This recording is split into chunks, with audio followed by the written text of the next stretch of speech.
Hello students, कैसे हैं आप? मैं बहुत अच्छा हूँ। हमने इलेक्ट्रोस्टैटिक चैप्टर क्लास 12th हमने शुरू किया और कूलम्स लॉ के बारे में पढ़ा। इलेक्ट्रिक चार्ज के बारे में हमने पढ़ा, क्या होता है, कितने तरह का चार्ज होता है। आई होप आपको समझ में आया होगा।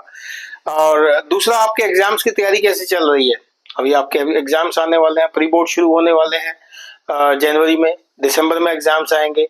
प्लीज आप अच्छे से प्रिपेयर करिए, चीजों को लिखिए, एक पीस ऑफ पेपर पे फॉर्मूलाज लिखिए।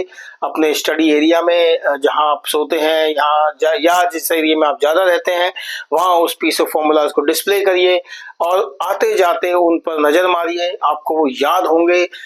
डेरिवेशंस को भी ऐसे आप याद कर सकते हैं, बट डेरिवेशंस बेसिकली समझने की चीज होती हैं जो आपकी चैप्टर्स में है, बिकॉज उसकी एप्लीकेशन बहुत इंपॉर्टेंट है आपके प्रैक्टिकल्स में। आपके जो न्यूमेरिकल्स हैं उनमें उसको यूज कैसे करना है वो डेरिवेशन से आपको समझ में आएगा।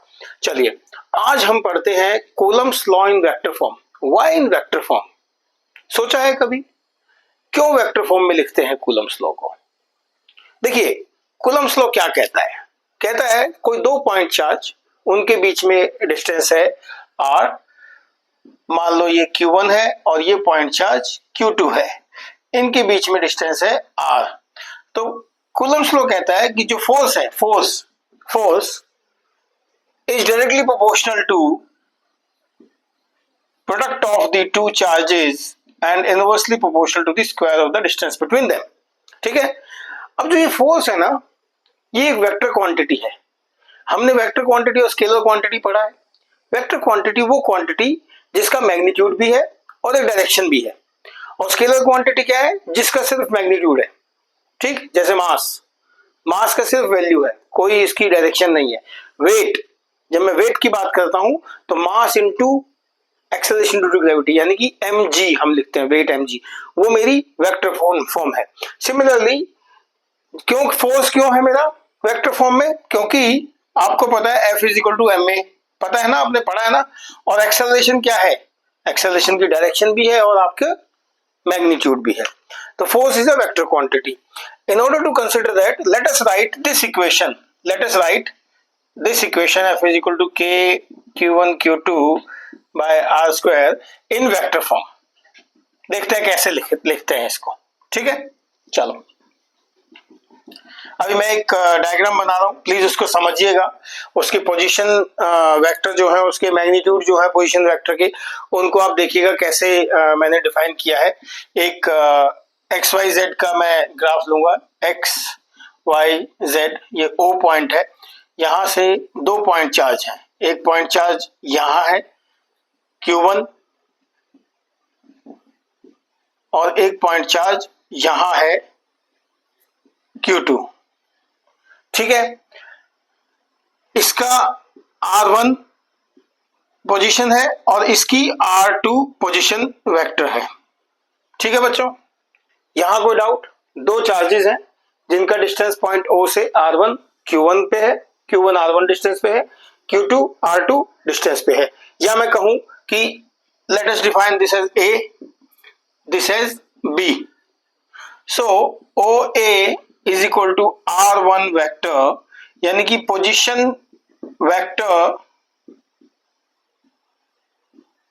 ऑफ Q1 की पोजीशन वेक्टर है। Q1 जहां जिस डायरेक्शन में जिस पोजीशन पे रखा है वो है ये। ठीक है, of charge Q1। OB is equal to R2 is equal to position vector of charge Q2।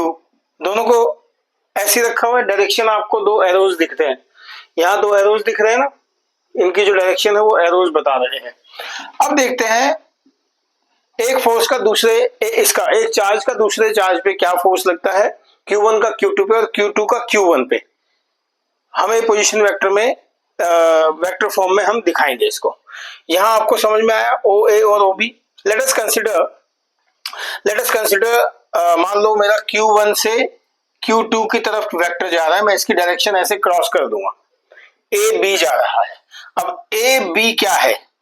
AB मेरा R अगर मैं ए बी की बात करूं तो मेरा R1 से R2 जा रहा है, मैं इसको R12 लिख सकता हूं, इसको मैं लिख सकता हूं R12 वेक्टर। मतलब पोजीशन वेक्टर जो है वो वन चार्ज नंबर 1 से चार्ज नंबर 2 की तरफ जा रहा है। ठीक है, तो R12 निकालना है मुझे। अब वो R12 कैसे निकलेगा? हमने पोजीशन वेक्टर का एक फॉर्मूला पढ़ा है। हमने क्या पढ़ा है कि जो एक डायरेक्शन होती है वो सेम होती है और जो अपोजिट डायरेक्शन होती है वो उसके इक्वल होती है। तो जो जो एक डायरेक्शन में जाएगा सम हो जाएगा। तो हम इसको लिखेंगे R1 vector plus R12 vector. ये डायरेक्शन ऐसे गई और ये सेम डायरेक्शन में ऐसे मूव कर गया, पहले यहाँ गया और यहाँ गया, एक ही डायरेक्शन बन रही है दोनों की, दोनों एरोज जो है वो एक साथ चल रहे हैं। तो R1 प्लस R12 और ये जो एरो है, ये जो वेक्टर है, ये मेरा ऑपोजिट साइड है, इक्वल टू R2। ठीक है, ऑपोजिट में है तो R2 बन गया। देयरफॉर AB का जो पोजीशन वेक्टर है यानी कि R12 वो क्या लिखूंगा मैं? R2 minus R1। इसमें कोई डाउट है? बहुत आसान है, मैं इसको एक जगह नोट कर दूंगा कि R12 is equal to R2 minus R1 vector. ठीक है बच्चों, नाउ अब मैं इसको कहता हूं, मान लो बी ए, मान लो मैं इसको कहता हूं कि यहां से 2 से 1 पे जा रहा है, तो मैं इसको क्या लिख सकता हूं? लिखूंगा R21। अब डायरेक्शन क्या है? ये ऐसे गया और ऐसे गया, यानी कि R21 प्लस R2, यानी कि बी ए मैं लिखूंगा R21 निकालना है। तो R21 plus R2 is equal to R1 vector. Therefore, R21 vector is equal to R1 vector minus R2 vector. यहाँ देखो दोनों में डिफरेंस है, मैं लिखूंगा R21, ठीक है, 2 मेरा क्या आ गया? R1 minus R2 vector. यहां तक कोई डाउट है? यहां तक किसी को कोई डाउट है? और मैग्नीट्यूड जो है, अब ये तो हो गए मेरे वेक्टर। अब मेरा R12 का मैग्नीट्यूड क्या है, कैसे लिखूंगा मैं लिखूंगा, देखो R12 का मैग्नीट्यूड, देखो मैं लिखूंगा magnitude of R12 vector is equal to R12 number, magnitude मतलब एक नंबर, ठीक है। और R21 को क्या लिखूंगा? Simple R21 magnitude. क्यों मैं लिख रहा हूं मैग्नीट्यूड, क्यों लिख रहा हूं? मुझे पता है कि एक डायरेक्शन जो होती है वेक्टर की, वो एक यूनिट वेक्टर से डिफाइंड होती है। किससे डिफाइन होती है? यूनिट वेक्टर से। जो यूनिट वेक्टर होता है, जिसको ऐसे एक यूनिट ऊपर रखते हैं, ऐसे डिफाइन करते हैं, ठीक है, वो लिखा जाता है वेक्टर बाय मैग्नीट्यूड, यानी कि डायरेक्शन भी है और मैग्नीट्यूड भी है, तो वो यूनिट वेक्टर लिखा जाता है। अब जैसे आपको लिखना है R12, तो यहाँ 12 हो गया, यहाँ 12 हो गया। R21 लिखना है आपको, तो हो गया R21 vector divided by magnitude R21। इसमें कोई डाउट है? अभी हम बताएंगे कहाँ यूज होगा, क्योंकि जब वेक्टर की फॉर्म में लिखूंगा तो मैं डॉट करके इस पे मल्टीप्लाई करूंगा उसको, ठीक है। नाउ अब ध्यान से देखिएगा, अब ये हमने वैल्यूज निकाल ली, वैल्यूज रखने के लिए। अब हम निकालेंगे फोर्स, क्योंकि हमें फॉर्मूला क्या चाहिए? F equal to K Q1 Q2 by R²। Force निकालने के लिए मैं देखूंगा कि अगर मैं पहले एक फोर्स निकालता हूं, सपोज ये R12 था और यहाँ मेरी डायरेक्शन जो थी, ये मेरी इस हिसाब से R12।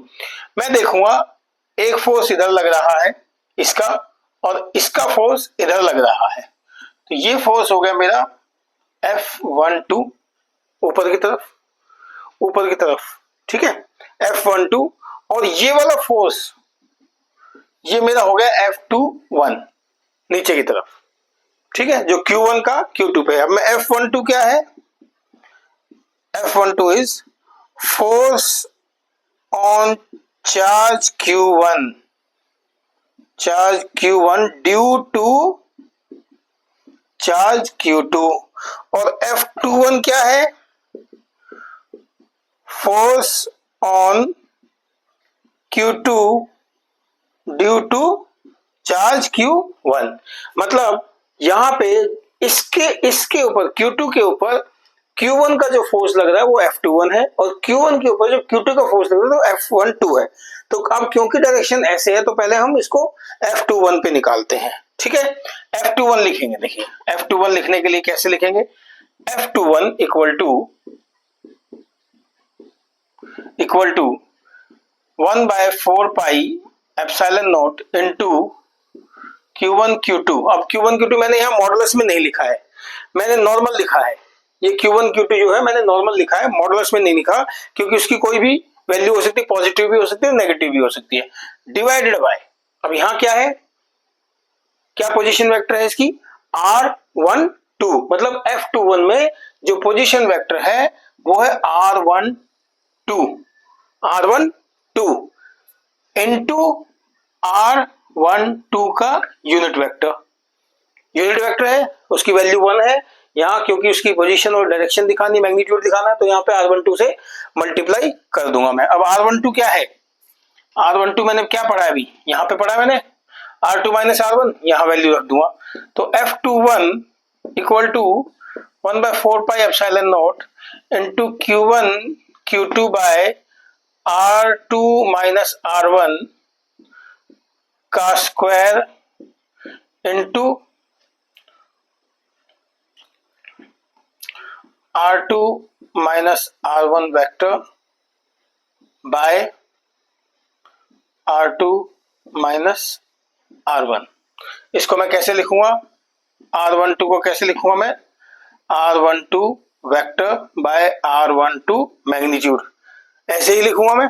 ठीक है, अब ये यहाँ मल्टीप्लाई हो जाएगा, ये ऊपर ये वैल्यू आ जाएगी, तो इसको वेक्टर फॉर्म में सिंपल लिखने का तरीका हो गया, F21 is equal to 1/4 pi epsilon naught into Q1 Q2 by R2 minus R1 का होल क्यूब हो गया, square into this value, cube हो गया, into R2 vector minus R1 vector. ठीक है, इसको आप, क्योंकि इसकी वैल्यू नेगेटिव में ना जाए तो इसको मॉडुलस में लिख दीजिए। ठीक, now Q1 Q2 same size के भी हो सकते हैं। अब ध्यान से सुनिएगा, Q1 Q2 अगर मेरे 0 से बड़े हैं, अगर इनकी वैल्यू 0 से बड़ी है तो F21 इज अलोंग R12। अगर Q1 Q2 लेस देन 0 है तो F12 निकलेगा इज अलोंग R21। अब ध्यान से देखिएगा, जब मेरा ये R21 लिखूंगा तो R1 माइनस R2 लिखूंगा मैं यहाँ पे। ठीक है, जब यहाँ वैल्यू डालूंगा तो माइनस आएगी, जब मैं इसको डिफाइन करूंगा तो मुझे देखने को मिलेगा कि F21 जो है, जब मैं यहाँ वैल्यू रखूंगा तो मैं यहाँ का पोजीशन वेक्टर काउंट करूंगा R21 का भी सिमिलरली निकालूंगा, तो मैं देखूंगा कि F21 is equal to F12 in opposite direction. और ये क्या है, न्यूटन का थर्ड लॉ।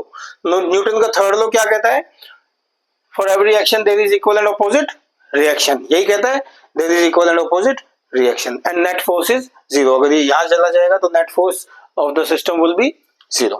ठीक है बच्चों, ये है वेक्टर फॉर्म। तो आपको याद क्या रखना है, इसको ये याद रखना है वेक्टर फॉर्म में।